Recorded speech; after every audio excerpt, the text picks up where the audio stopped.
Well, hey, I'm James Riley. And I'm Beth Riley. And we've got another cool edition of our Artist Spotlight podcast series. Beth, tell us who we got. Well, we have a man with many titles, but the main title he goes by is Reil from the Gripweeds. How you doing, Kurt? I'm good. How are you guys? Man, we're doing good and just enjoying all 4 seasons of weather in a week. Yeah. You bet. I just kind of try to hide this time of year. I go into the studio and that's where I live and come out and, it's kind of like the groundhog. Yeah, that's right.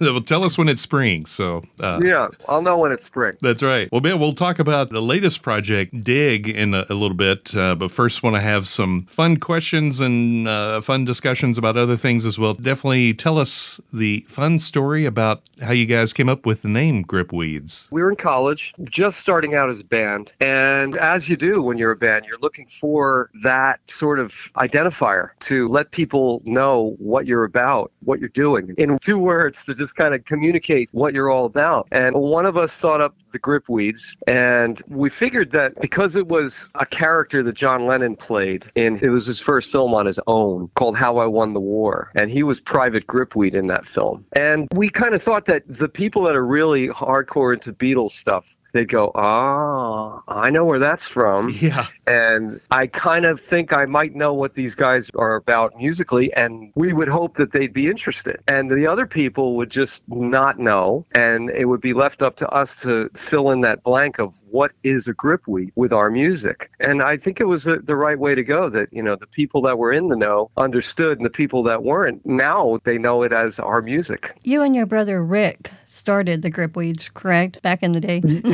Back in the day, back in New Brunswick, New Jersey, the mists of time. Yeah, my brother and I started it, and we're just looking for like-minded players. At the time, the Smithereens, kind of the kings of New Brunswick, and one of them, Jim Babjack, had a store. It was a record store, and it later went to sell videos and stuff. And so that was kind of our hangout for a little while. And Jim Babjack was kind of our mentor and our guide. And we would kind of go in there, and, he'd say, you got to get this album, and check out the Bo Brummels. And we didn't know who they were. And of course, he would say, hey, why don't you buy a Smithereens record? Yeah, of course, yeah. Which I did. But at one point we said, we just can't find people. And he said, there's a guy who has this ad in the window. Maybe you could try him. Actually, I read his ad. It said, free housebroken guitarist to a good home.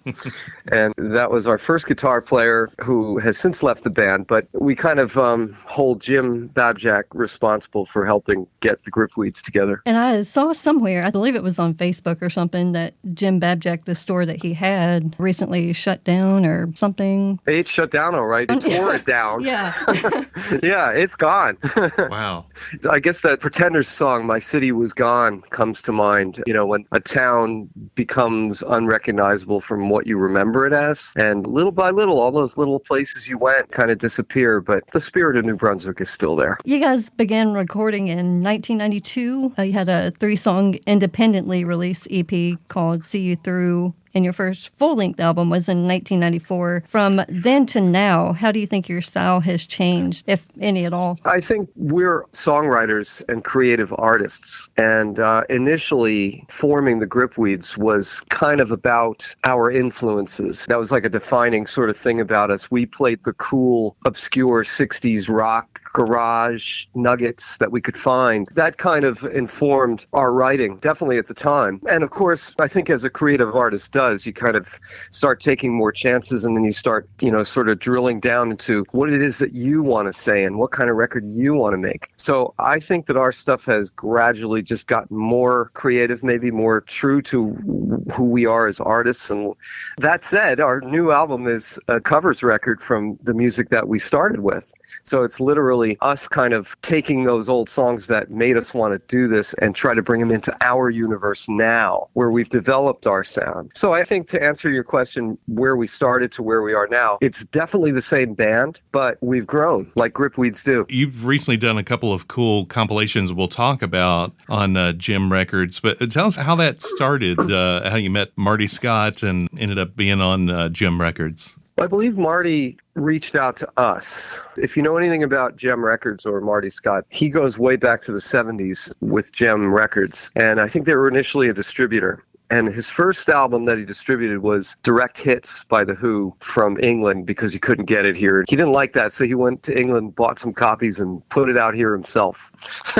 So that's how he started the label and the distributing company. And they were really huge in the 80s, I believe. And then it got forced to shut down somewhere in the late 2000s, I think. He got it started again, and he reached out to us. And it was really good timing because our previous label, Rainbow Quartz Records, had closed up shop. So we were just putting stuff out on our own for a little while. And then Marty just came along with a good offer, and we couldn't refuse, being as he's from New Jersey. Yeah. Jem Records Celebrates Brian Wilson is fantastic, and we're both huge Beach Boys fans, Brian Wilson fans. How did this come about? And I know you were involved with quite a bit of the album, too. Well, Marty sort of came up with this idea to do Jem Celebrates with John Lennon. That was the start. So that was the first one, and it was about doing a proper celebration for what would have been his 80th birthday. He had developed the stable of Jem artists to the point where he had pulled in a bunch of like-minded acts that, would want to do something to celebrate Lennon because we're all into that kind of music to begin with. So it would make sense, and he thought it would be a cohesive collection. So that was kind of the start. And because the Gripweeds have the studio House of Vibes, it was only natural to kind of make that the center of operations to produce the compilation. So I had a lot to do with both of these compilations. I think, after the Lennon one, he was just sort of thinking, well, where do we go next? And Brian Wilson must have popped into his head. And I think that was a really good idea to celebrate Brian Wilson's music. Personally, I've always been a huge Beach Boys fan, and I've always loved their stuff. But, loving it and playing it are two different things. And as a musician, to pull off a Beach Boys recording takes a lot of know-how and a lot of skill that I don't think we would have had that skill early on to do it. We had to develop a lot of tools to be able to pull it off. And if you think about it, Brian in the early 60s had access to the best musicians with the Wrecking Crew. He had great engineers and access to world-class studios that were all there in LA. And for us, the Gripweeds, we had to claw our way up. We didn't have access to that studio system. We didn't have a deal when we started. So we had to kind of make this all up and find our own way. So it was like you get a foothold, and it's almost like climbing a mountain. You get out the ropes and you start clawing your way up, and eventually you get to the top and you kind of go, wow. And you look around and you're like, wow, there's all this. I didn't even know that other mountain back there existed. Then you go off to that one, you climb that one. So that's what it's been like for us to get to scale those heights. And we couldn't until we had all of the ability to do it. And that is where we were when we did the Brian Wilson compilation and tackled a song like Heroes and Villains with confidence to pull it off. That's no easy task, I have to be honest. Oh, no. Speaking of Brian Wilson and the Beach Boys, do you have a favorite Beach Boys song? I love them all, and they always change. Let Him Run Wild. I just love that song. It is so musically incredible. I like a lot of the mid-'60s, the Pet Sounds period, I think is really strong. But then I start listening later on, and some stuff off of like Surf's Up is amazing. Like Surf's Up itself, of course, that's from Smile. A song like, what's that song about the tree that's on that record? The one that the manager sings. I can't remember the name. It's something about a tree. Yeah. It's great. I just love it. And, so what? The manager sang it. It's such an intense song. And that was obviously has Brian's fingerprints all over it. So I'm going to go with The Underdog. There you go. It's interesting with both Beach Boys and Beatles. A lot of times you kind of start with Pet Sounds or Sgt. Pepper or something, and all the brilliant stuff before that sometimes gets overlooked, and then going back, some great early stuff too from both bands. Not for me. My experience was listening to Endless Summer. That was my foray into the Beach Boys, and I love that record. That was, at that time in my life, I was really young, and the Beach Boys were my favorite band, even more than the Beatles. I loved them more. Yeah. And, so I was just like a huge Beach Boys fan. And then I heard Pet Sounds. And I kind of, in my young mind, I just was kind of like, what is this? This sounds really kind of dark and orchestrated. And I didn't understand it. In fact, I didn't really understand all the late Beach Boys stuff or the later stuff until I became, more into music myself. And then I started to realize what it was. And before that, I would have said, they were great up until 66. Yeah. I loved all that early stuff, Oh, me Still too. do. Yeah, absolutely. Speaking of pet sounds, there was a pet sound in the background a minute ago. It was a puppy. Our dog here, Arrow. She's the latest addition to the House of Vibes. Yeah.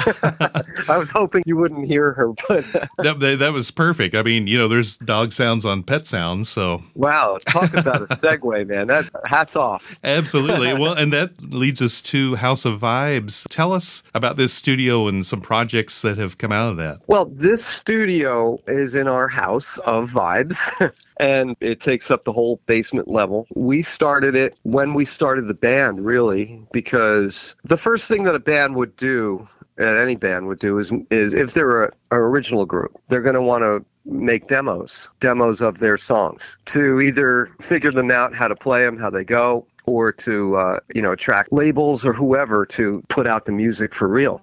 So we started the studio as a very rough kind of demo studio. And at some point, we got into a bigger studio and had a really tough time with it because we were so tuned to how to work in a demo studio. When you're working with equipment that's not totally pro, you kind of have to really trick the machine. You have to make it sound better than it really does. It's just you have to play a lot of games that I think people who make demos would understand. But when you get into a real studio, you have to throw that away to some degree. You're on a whole other level. You have to trust the sounds that come out of your amp or your mouth and work with them and not try to trick too much, try to get them to work. So we had a tough time at first. So it forced us back to our demo studio and to try to upgrade it and develop it more as a real studio. Now, at the time, we had just gotten a bass player back in the early 90s. He had just put out his own solo single. It was a 45. And we were really impressed because he did it on his own on a cassette 4-track, and he just pressed it up, and we were like, wow, you can do that. We just thought, wow, this is the way to go. We can make our own records without having to go to the studio and bring in some outside guy who isn't sympathetic. So that was the sort of start of House of Vibes. That's why we called our first album House of Vibes and the studio. And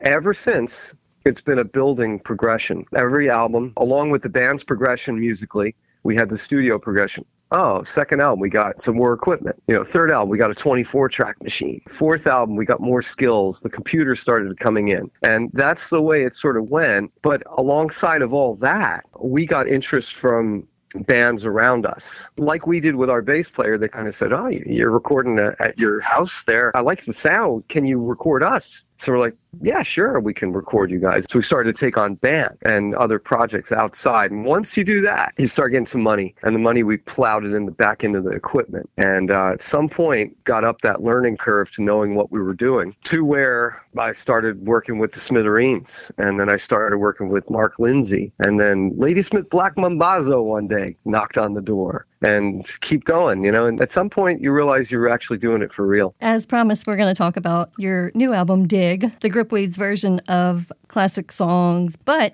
you managed to put your own stamp on it as well as sound like the originals at the same time. So was that something that you did on purpose?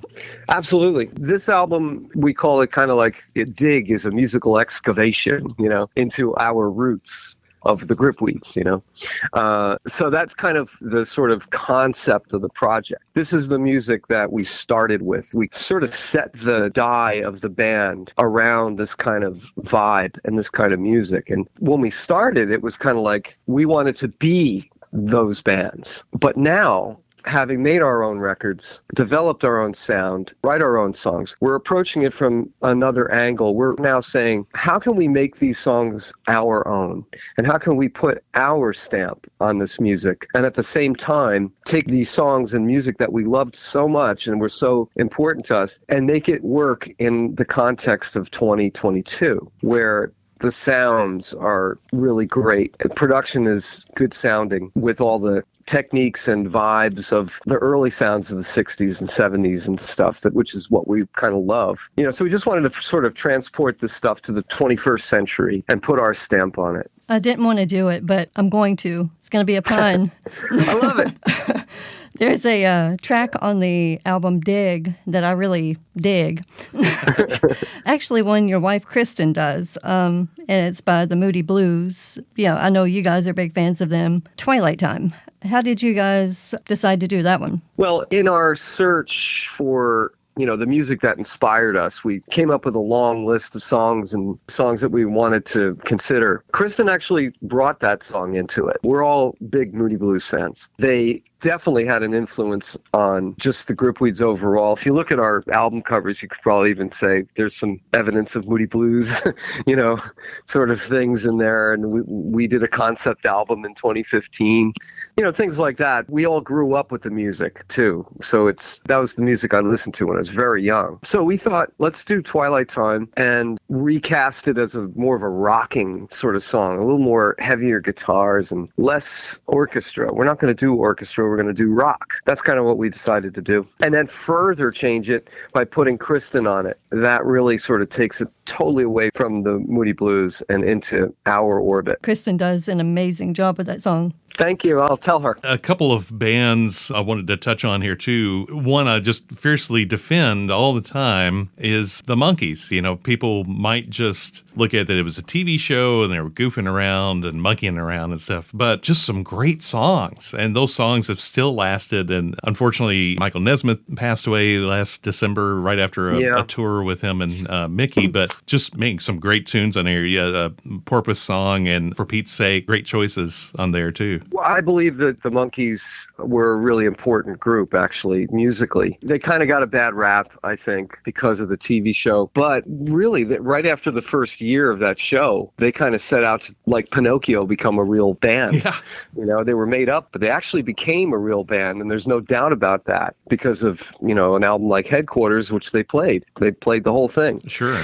So I think the Monkees were lucky to have been around right at the time that the Beatles were really innovating. In fact, a lot of bands were innovating in the mid to late 60s. They were really, sort of going further with the technology that was kind of new, multi-track recording, which allowed you to, instead of just document a performance, which is the way it was in the 50s, now you could sculpt a performance that was made up of little performances. And you kind of make this sculpture of that's music and it becomes art, and the Monkees came around right as that was happening, and they could reject the sort of idol maker pop star thing.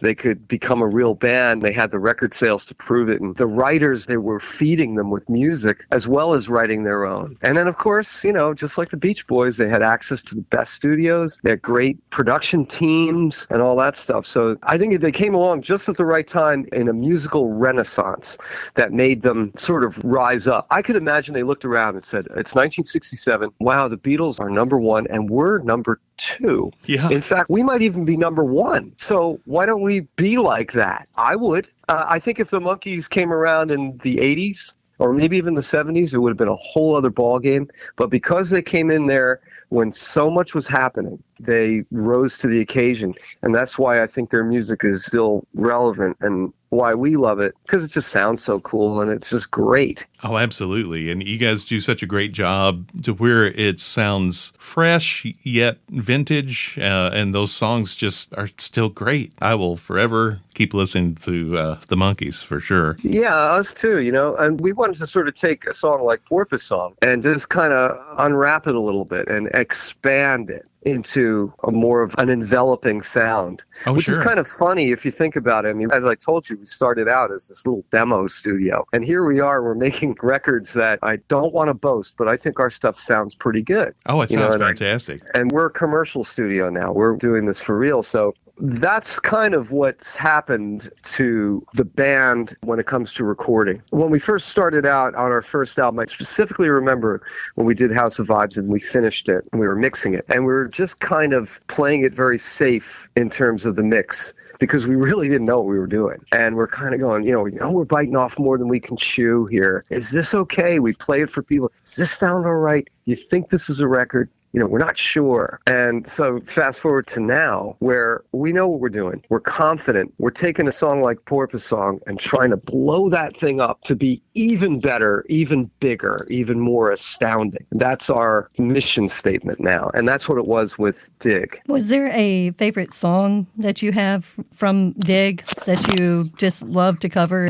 I think I have, they're all so close to me because each one of these songs has kind of a significance to the band. But if pressed, I really love Shape of Things to Come, just because that is the first song we as a band tried to do. And we actually have the recording to prove that. We have a super deluxe version of Dig, and it's only available at groupweeds.com. There's a third disc that's involved. You get the first two from the deluxe, but then you get a third disc called A Deeper Dig. And on that, we have our first demos from right when we were starting to trying to figure out who we were or who we wanted to be. We had an early club show that was pretty typical of how we sounded at that time, doing cover songs. And then we sort of deconstructed our newest recordings and kind of broke them down on this A Deeper Dig record. So Shape of Things to Come opens the disc, and it's the late 80s version of the song with me just trying to figure out how to sing, basically.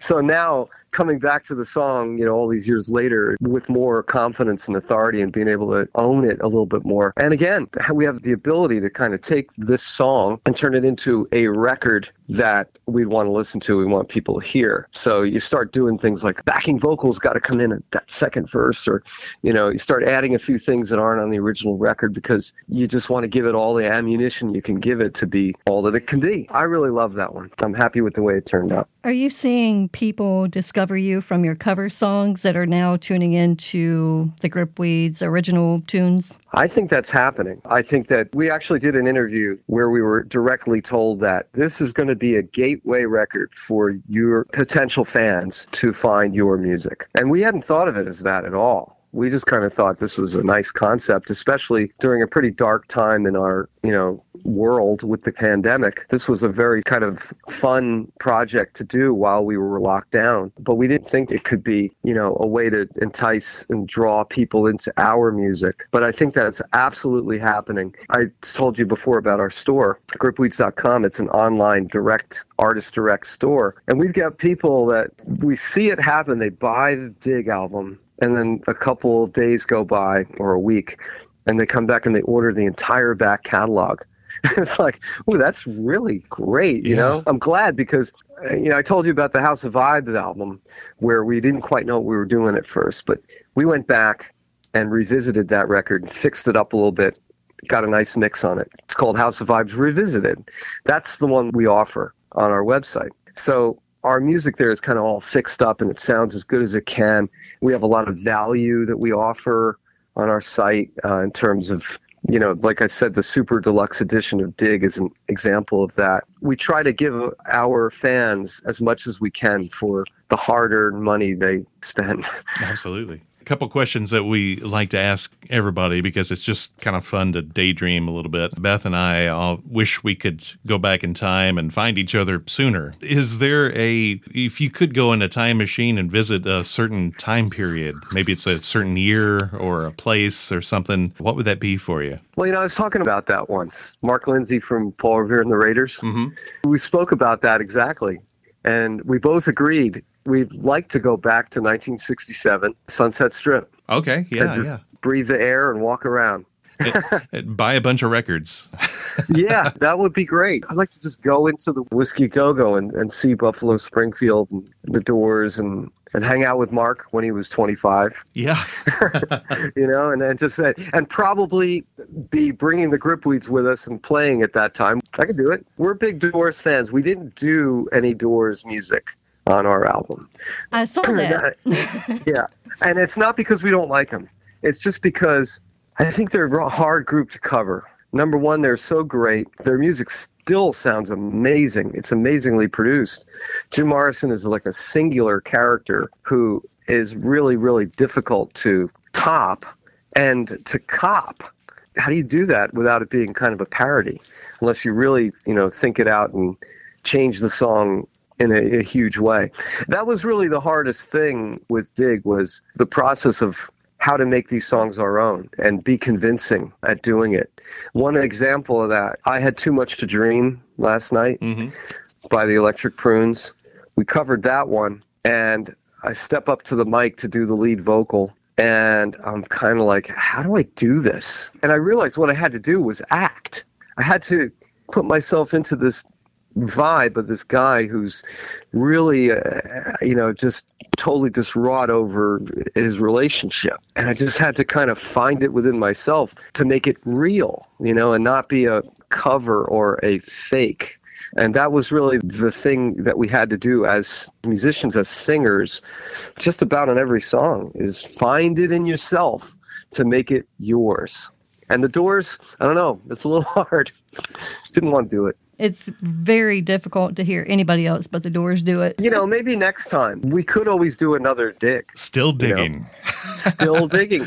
You never know. I mean, it's wide open if we decide we want to do that. I don't think that's going to be the next project, but we might want to do it down the road. Who knows? We'll pick up another group of songs, maybe another era. I don't know. But this one was very tied to who we are and how we began. So this one had a lot of significance, this whole collection of why we did these songs to who we are and what we've always wanted to be. All right. Our other fun question that we have for you is the famous Desert Island Disc question. If you had 3 to 5 albums to take with you to a desert island, which 3 to 5 would you pick? Sgt. Pepper, absolutely. I'd want it to be a well-rounded experience, so I wouldn't want it to be all the same kind of music. So I think I'd have to take like a raga record with me, like a Ravi Shankar. Which one? I don't know. But one of his albums from the World Pacific label in the 60s, I would probably take that. I'd have to take a Moody Blues record, no doubt about it. I think I would take On a Threshold of a Dream from the Moody Blues. I'd have to take a Who album. I'd probably take Who's Next because it's just an incredible mammoth record. I have to take that. One more. What could it be? I think I'll take an Everly Brothers album. Yeah, I think I'll take It's Everly Time. That's a good one. Just a classic, well-produced example of the Everly Brothers and their harmonies. Just really, they're so astounding. Okay, a name I didn't hear in there that I was hoping you would say, just for my sake, not for yours, Jackson Browne. No, I would not take a Jackson Browne album. That is awful. I'm just kidding. That said, I mean, I love his music, and I think he's a great performer and stuff. It's not my resonance. It's just not my orbit. It's been good talking to you. I'm just kidding. Wrapping sorry, up. I'm so sorry. No, I used to, when I was younger, I used to be very vicious about the music I didn't like. I was just, how could you like that? And, whatever. And I've learned to be much more tolerant for a number of reasons. Number one is that I'm in a studio and people are bringing me music. And so my job is to find that thing in their music that I can hype or enhance. So I'm looking for that in music now. I didn't used to do that as a listener. As a creator, it's different. So I'd like to work with Jackson Browne. Oh, yeah. How about that? Well, man, what's next for you? Some upcoming projects that we can be on the lookout for? Well, there is another Jem Celebrates collection that we already dusted. I can't even talk about it, but it's coming. Then our primary focus right now is getting this collection of songs on Dig into a good live show that we can go out and play, because we've been sequestered for so long here, and we really want to get back out into the world and do some live work. Kind of really miss that. Okay, I'm going to talk to you again. You're forgiven. No. Oh, come on. I'm kidding. All right, now it's the time. All right, I like Jackson Browne. Oh, okay. Yeah, see, that's all you have to say. You just lie to me. Okay, we're going to let you promote yourself. So, website, social media, you just give everybody the details. Well, www.gripweeds.com. That's our first stop there. And we've developed this website that's pretty in-depth and has a lot of info on the band. And I think our store, Artist Direct online store, is pretty much the only place you can get everything that's available of Gripweeds music. It's pretty comprehensive. There's a few things that are out of print now. For the most part, you can get most of what we have of what we've released. And I think you'd have a tough time if you have to go out. Amazon has just become terrible for, a record collector now somehow. Sure. They don't have anything. So our site offers that. We're on Facebook at Gripweeds. We're on Twitter, Instagram. If you, search Gripweeds, it'll all kind of come up. We communicate to our fans through Twitter, and also we have an email list that we send out bulletins and stuff on what we're up to. So if you go to gripweeds.com and join the mailing list, you'll find out about what's going on first. Pretty much it's the first stop for what we put out. Well, man, thanks so much, Kurt, for spending some time with us. I loved hearing some background about the band and the new album Dig and the various versions of the album Dig and where to find it. Well, thank you. I really appreciate the space and the focus on us. It means a lot.